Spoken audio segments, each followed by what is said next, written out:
La siguiente es una anécdota basada en hechos ocurridos a Augusto Sánchez, quien es originario de México. Escrita por Pedro Luna. Brujería para Horacio. Mi nombre es Augusto Sánchez, y escribo esto para poder drenar el miedo que se respira en esta casa. Si pudieran oír lo que yo estoy escuchando en este momento, ruidos que parecieran emerger de cuerdas vocales rotas, gatos aullando al unísono, y yo, aquí sentado en este escritorio, a la luz tenue de una lámpara, apretando con mi mano izquierda un rosario, y con mi mano derecha escribiendo esta historia, que intentaré relatar ahora. Estarás de acuerdo conmigo que por un hijo se hace todo, lo que sea, por lo que pido no ser juzgado severamente por lo que hice. Soy padre soltero. La madre de Horacio decidió irse al enterarse de las nacientes complicaciones en nuestro hijo. Horacio empezó a perder movilidad en sus piernas, por lo que muy niño estuvo atado a una silla de ruedas. Ella argumentó tener problemas de salud mental, que decidió resolver en un paradero desconocido para mí y para los que dejó en esta ciudad. Tiempo después regresó no muy lejos de aquí, justamente en la localidad vecina, solo que en compañía de otro hombre. Se había convertido ahora en una adicta a sustancias tóxicas, y su actual pareja, al parecer, le suministraba lo que necesitaba.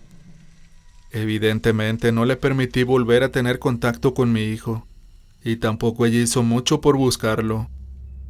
Pese a todos estos desajustes emocionales y de ausencia materna, Horacio parecía un niño normal, sin ninguna dificultad en su desarrollo emocional. Esa figura materna fue bien cubierta por sus tías y su abuela, que siempre veían por él. Con el tiempo, mi madre falleció y mis hermanas se casaron, yéndose a vivir a otro lugar, lejos de nosotros, por lo que mi hijo y yo nos quedamos solos una vez más, dejando a mi pequeño y sin remedio, sin ese amor maternal que tanta falta le hace. Fue a la edad de 8 años que las primeras complicaciones en la salud de mi hijo se agravaron aún más. Una pequeña protuberancia en la espalda llamó mi atención, y le llevé inmediatamente a un médico especialista, pues los anteriores no habían logrado un comino con sus dolencias. Un mal tratamiento y desconocimiento de su enfermedad hizo que ésta avanzara y no fuera tratada debidamente. Un mal degenerativo en sus huesos empezó a gestarse de forma acelerada, creándole deformidades en diferentes partes del cuerpo.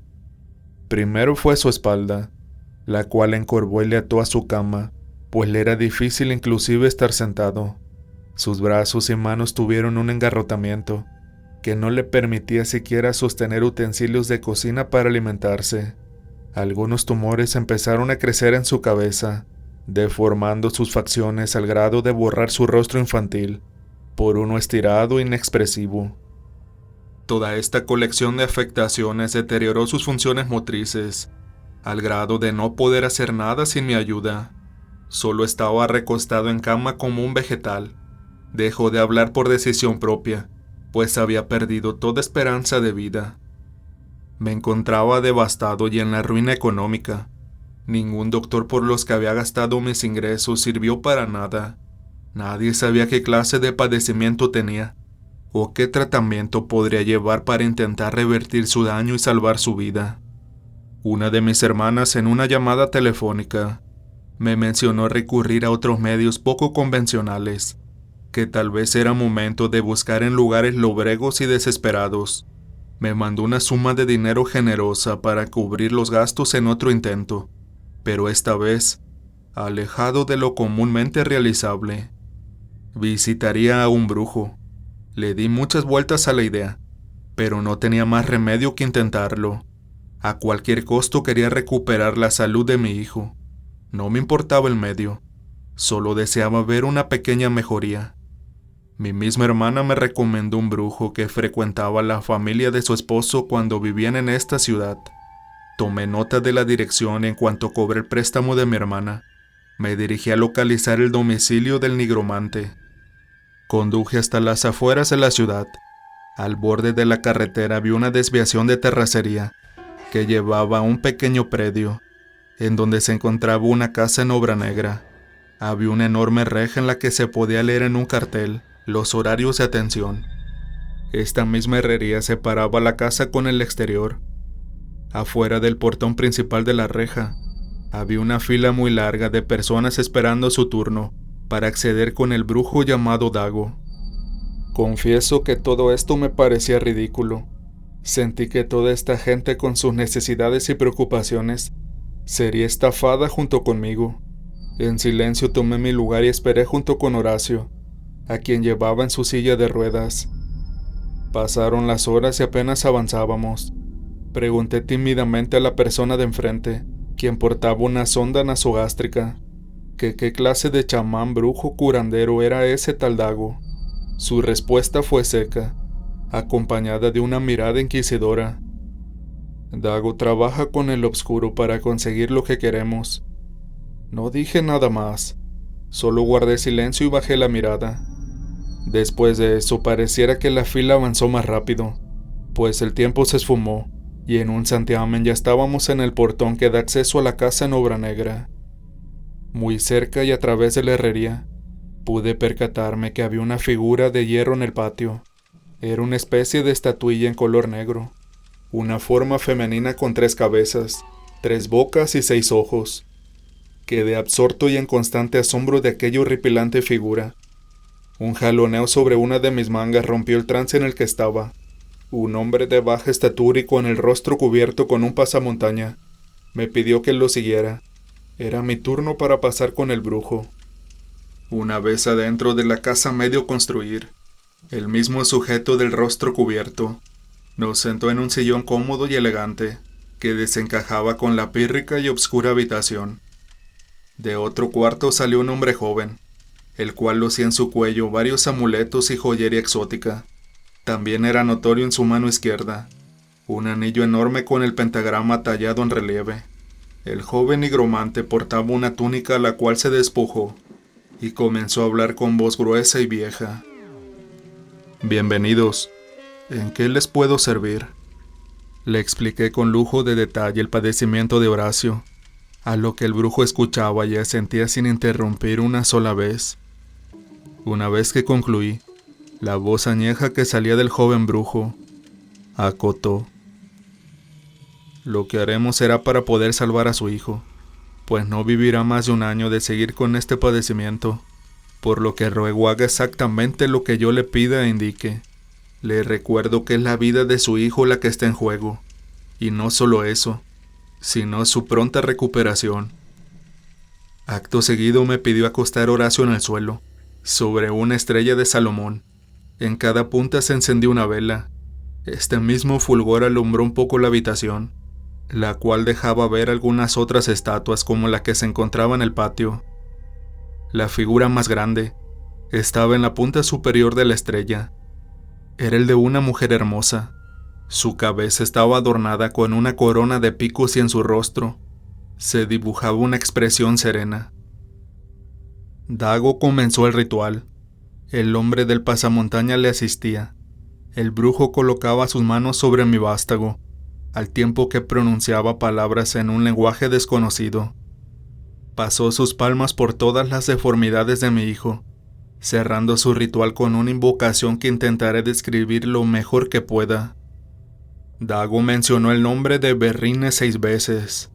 Al momento que lo hacía, las llamas de las veladoras cambiaron su tonalidad a un color azul. El ambiente en la habitación se empezó a sentir sumamente incómodo. Sentí que alguien más estaba en ese oscuro cuarto con nosotros. El hombre del pasamontaña se descubrió el rostro y empezó a invocar también el nombre de Berrine 6 veces. Acercó una veladora a su cara, y el espanto trepó a mí al ver que el rostro del asistente era una masa de carne con dientes, despojada de labios y cualquier facción que pudiera expresar una mueca. Observé a mi hijo recostado en el piso, y puedo asegurar que al pie de este, sobre la punta inferior de la estrella, estaba una silueta que se distinguía de entre las sombras. Dago, con sus 2 manos sobre el cuerpo de Horacio, pedía a Berrine la salud que no le fue concedida. Después de estas palabras, todas las velas se apagaron y nos quedamos en completo silencio. Entre las sombras sentí como me era colocado entre mis brazos la humanidad de mi hijo. Escuché del otro lado de la habitación la voz de Dago, pidiéndome prestar atención a las siguientes indicaciones. Mi asistente va en su dirección para guiarlo hacia afuera, por la parte trasera de la casa. Una vez que estén en el patio, entréguele el dinero a él. Él mismo le dará el anillo que estuve portando para este ritual. Necesito que en un lapso no mayor de 24 horas, usted obsequie este anillo a cualquier persona, y que éste lo acepte. Pero tenga cuidado en elegir, pues este anillo le traerá a ese individuo terribles consecuencias. Si usted conserva el anillo, nada de lo que se hizo aquí tendrá efecto. Dicho esto, volví a sentir el jalón sobre mi manga. Era el asistente quien me guiaba hacia afuera. Le seguí cuidando mis pasos en esa habitación oscura. Una vez afuera, le entregué el dinero y este me dio un sobre amarillo, el cual contenía el anillo que Dago había utilizado. En el mismo sobre tenía escrito la leyenda: entregar a alguien en menos de 24 horas. En el camino de vuelta venía pensando a qué persona podría otorgarle el accesorio. No sabía las consecuencias que obtendría el nuevo portador, pero tampoco deseaba agotar la última posibilidad de mi hijo. Manejando y de forma inconsciente, empecé a tomar el camino de la desviación que dirige hacia la comunidad vecina. Sobre unos claros de terreno se encontraban unas furgonetas viejas, conocidas comúnmente como campers. Estacioné con mucho cuidado enfrente de una de ellas. Bajé de mi unidad y toqué en la entrada de la única casa rodante que conocía. De esta salió una mujer que no reconocí a primera instancia. Sus pómulos prominentes y rostro demacrado me hicieron casi imposible la tarea de distinguir sus facciones. Pregunté a esta mujer, la madre de Horacio, si era buen momento para visitas, externándome que no había problema, que su actual pareja no había regresado en 2 días. Entré a la posilga y busqué en dónde sentarme. Mis rodillas temblaban y quería descansar. Una vez que logré respirar, entablé una escueta y forzada conversación con ella. La realidad es que me estaba dando el valor y el tiempo para entregar el vil encargo. Mientras ella hablaba, en mi mente me convencía que no tendría que sentirme culpable, que era un sacrificio válido.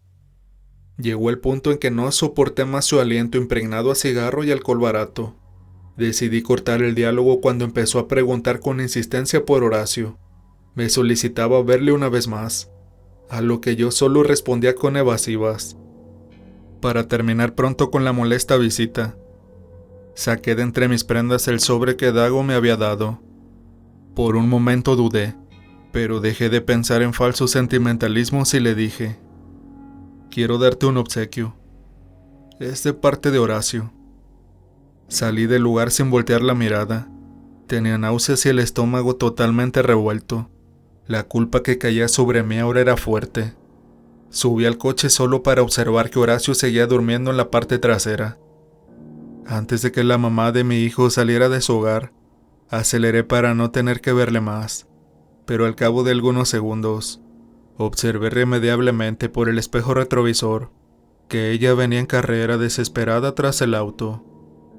Cuando al fin llegamos a casa, me olvidé por un momento de todo lo vivido en ese extraño día. Volví a centrarme en mi hijo y le miré con mucha esperanza.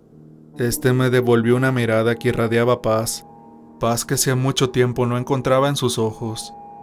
A la vez le susurraba que pronto esto iba a terminar. Lo recosté en la cama y dormimos hasta altas horas del día siguiente. Fui despertado por la voz infantil de mi pequeño hijo, la cual tenía mucho tiempo sin escuchar. Su estado de ánimo era otro. Pese que aún estaba en cama, podría haber un cambio notable en él. Esto me llenó de esperanza y felicidad. Con el paso de los días sus brazos perdieron esa rigidez y comenzó a recuperar movilidad. Los médicos se encontraban sorprendidos del avance imposible que mi hijo ahora presentaba. Pronto todas esas protuberancias desaparecieron. Sus huesos parecían retomar su posición habitual, por lo que el trabajo del personal de salud fue más sencillo en cuanto a su rehabilitación. Ahora el niño lucía un físico inclusive más fuerte y sano que cualquier niño de su edad.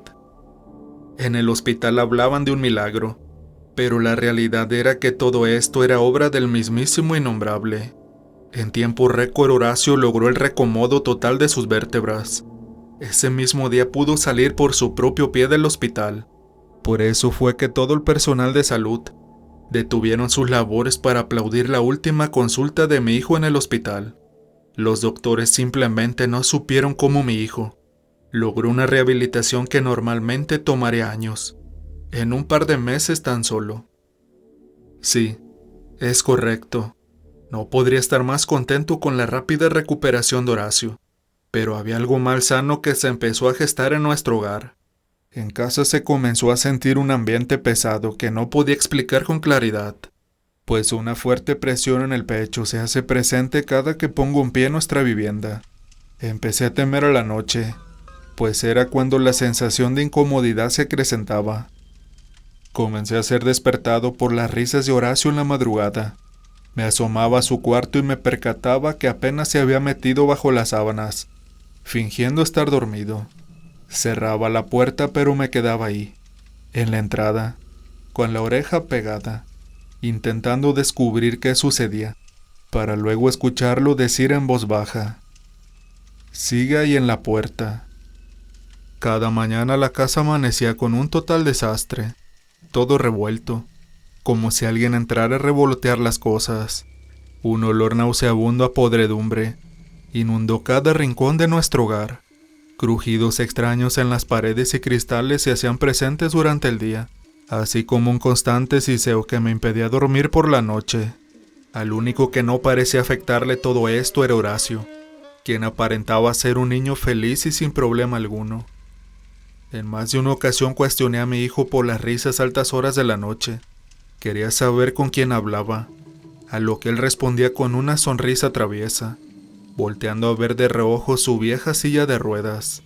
El temor se empezó a apoderar de mí. Había entrado a terrenos desconocidos, y no tenía ni idea de lo que había dejado entrar a nuestra casa. No quería recurrir a la brujería una vez más. Estaba aterrorizado. Rezaba y sigo rezando, pues estoy arrepentido, y solo Dios sabe que en realidad lo estoy. Antes de comenzar a relatar esta historia, venía de la habitación de Horacio. Fui a su cuarto después de ser despertado por un fuerte olor a podrido, así como la risa frenética de mi pequeño. Me levanté para descubrir de una vez por todas lo que sucedía en el cuarto de mi hijo. Intenté no hacer ruido para no ser oído, pero ellos escuchan. Saben cuando estoy despierto o cuando estoy cerca. Abrí la puerta y observé a mi vástago sentado sobre su cama, como si esperara mi llegada. Con voz temerosa le pregunté una vez más con quién jugaba, a lo que respondió solo con su dedo índice señalando el armario. El closet estaba entreabierto. Sentí fuertemente que alguien me miraba desde su interior, pero yo estaba dispuesto a defender a mi hijo de lo que fuera. Me acerqué con pasos dubitativos hacia las puertas del armario. A cada paso el olor pútrido se recrudecía. Empecé a lagrimar de lo fuerte que era la pestilencia. Volteé a ver a Horacio, quien con ojos enormes era testigo de mi andar hacia la parte más oscura del cuarto. Retomé mi paso y empuñé las agarraderas de las puertas del closet. Resoplé y abrí de golpe. Apreté los ojos esperando que sobre mi humanidad cayera algún ser del inframundo, pero no sucedió nada. Me asomé al interior del armario, y en un primer vistazo no pude apreciar nada, aunque ya en la segunda exploración advertí sobre el piso un objeto con un brillo opaco. Me agaché a recogerlo solo para reconocer el anillo maldito, con el pentagrama en relieve. Lo solté con horror y saqué la cabeza del armario. Al devolver la mirada a Horacio, este ya no estaba solo. Sentada en cuclillas sobre la cabecera de la cama, estaba una figura tan espantosa que los corazones débiles no soportarían, como una gárgola de piedra. Sobre esa estructura de la cama, una figura deforme, con huesos pegados a la piel, una joroba enorme y diferentes protuberancias en el cuerpo, que le hacían ver justo como la apariencia física que sufría Horacio. descansaba la compañera de juegos del pequeño. Su rostro estaba seco y demacrado. 2 pómulos enormes y prominentes hacían de su cara un rostro familiar para mí. Los dos me observaban, pero la infernal presencia lo hacía con odio. Aún podía ver esos ojos carentes de pupilas, detrás de sus largos y maltratados cabellos, que caían sobre la humanidad de mi hijo. La presión sobre mi pecho era muy fuerte, que correr hubiera significado un infarto para mí. Comencé a caminar lentamente sin despegar la vista sobre lo que ya no deseaba ver. Salí del cuarto de Horacio y me encerré en mi alcoba a escribir este relato. Aún los escucho en este frenesí de locura. Ríen, juegan y celebran el haberse reunido al fin. Pero esto no solamente pasa en su habitación, se manifiesta en toda la casa. Las paredes truenan, los cristales crujen y afuera los gatos parecieran chillar agudamente como un bebé. Quiero dejar este escrito como manifiesto de lo que sucedió esta noche, pues el pomo de mi puerta empieza a girar con violencia. Alguien intenta abrirla a la vez que sisea guturalmente palabras ininteligibles que me hielan la sangre. Quiero culpar a Dago y a su brujería por corromper a Horacio y de mi seguro deceso, pues mi corazón palpita con una potencia tan desmedida, que cuando esa puerta se abra, mi corazón estallará en un infarto fulminante.